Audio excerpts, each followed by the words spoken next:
কিছু কিছু আনন্দের মুহূর্তেও চোখে জল আসে। সেরকমই দৃশ্য দেখা গেল পাকা কথার দিন। 8 বছরের ভালোবাসা পেল পূর্ণতা। পাকা কথার দিন কি কি হলো আর কারি বা পাকা কথা হলো সবটা তোমাদের সাথে শেয়ার করবো এই ভিডিওতে। চলো ভিডিওটা শুরু করা যাক।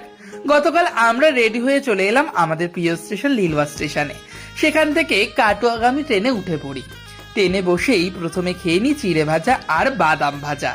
তারপরে জানলা থেকে প্রাকৃতিক দৃশ্য উপভোগ করতে করতে আমরা পৌঁছে গেলাম আমাদের আজকের গন্তব্যস্থান বলাগড়ে। তারপরে এই টোটোতে বসে পড়া হলো। একদিকে বসেছিল আমার 2 বৌদি ভাই আর কাকাতো, আর এইদিকে বসেছিলাম আমি আর মা।